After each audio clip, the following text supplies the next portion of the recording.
Recently, an article came out of the Wall Street Journal entitled, "How Realistic is a North American Currency?"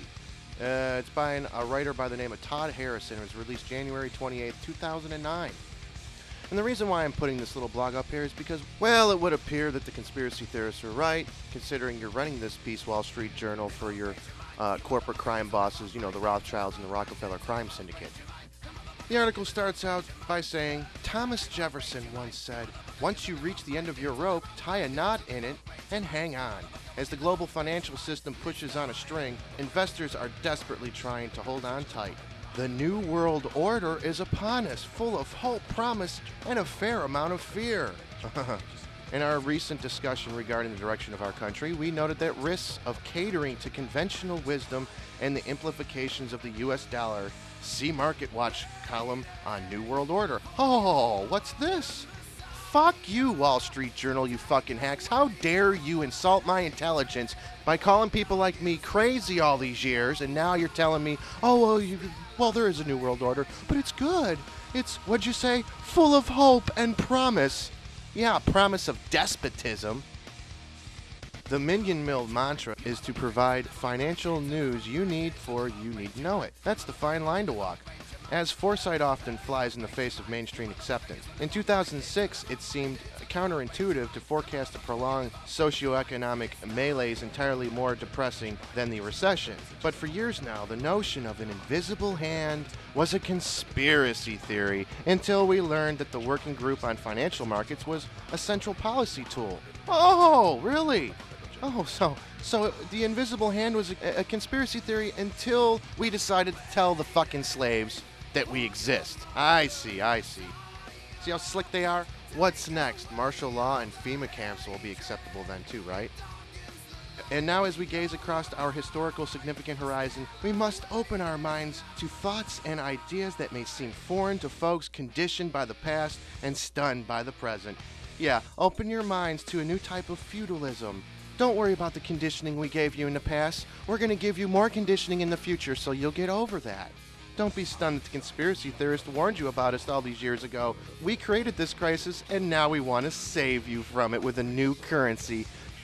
You are a bunch of fucking scumbags, Wall Street Journal. I can't fucking believe this is even in your rag. You disgust me. Canadian economist Herbert Grubel first introduced a potential manifestation of this concept in 1999. The North American currency, called the Amero in select circles, would effectively commingle or merge the Canadian dollar, the US dollar, and the Mexican peso. You're kidding me! That would never happen is what I was told. No, come on. That's better known as the Security and Prosperity Partnership, known as the North American Union, the one I was laughed at for, I don't know, about 4 or 5 years ago. Everyone said, oh, that's crazy, they'll never do that, they'll never do that. And here it is in the Wall Street Journal. It's like a European Union under Parliament system, no Bill of Rights, no Constitution, no guns. Yeah, we can see the Wall Street Journal knows which way the wind blows, and they've chosen their side. On its face, while difficult to imagine, it makes intuitive sense. The ability to combine Canadian natural resources, American ingenuity, and cheap Mexican labor would allow North America to compete better on a global stage. Experience has taught us, however, that perceived solutions introduced by policymakers and politicians don't always have the desired effect. Well, no shit, huh?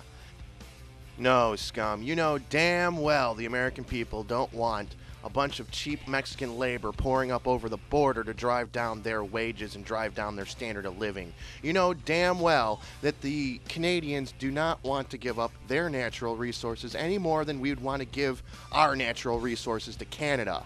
You fucking hacks, you are on the wrong side. You are pimping something that you know the American people want no part of, you scumbags.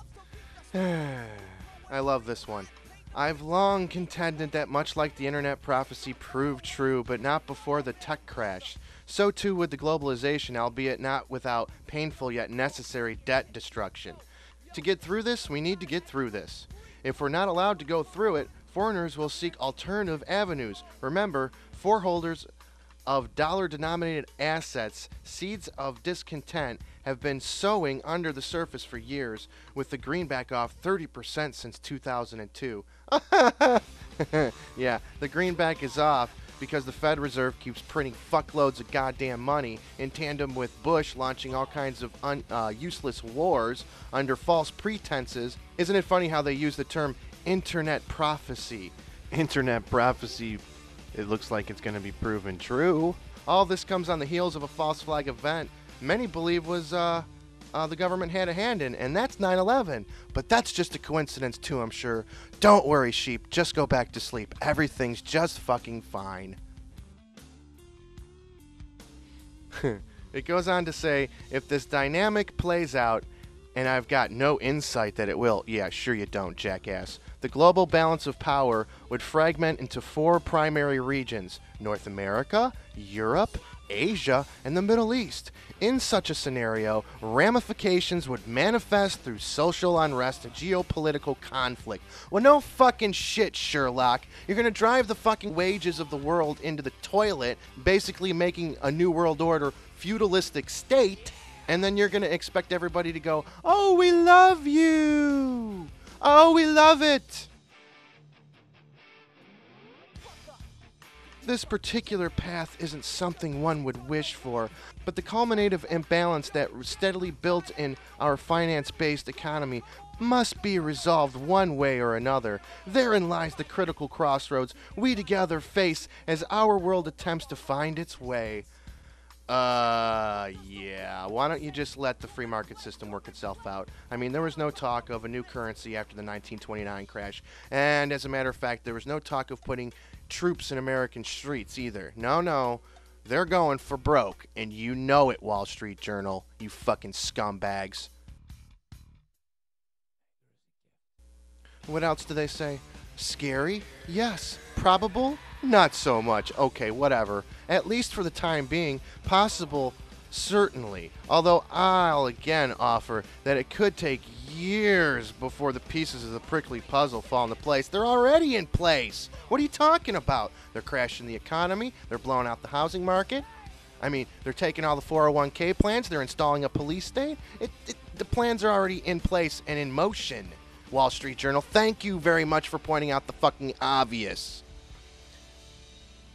Effective money management dictates weighing the entire probability spectrum of potential outcomes and factoring them into our decision-making process. Oh, I'm sure you're factoring them in. That's why this article's out.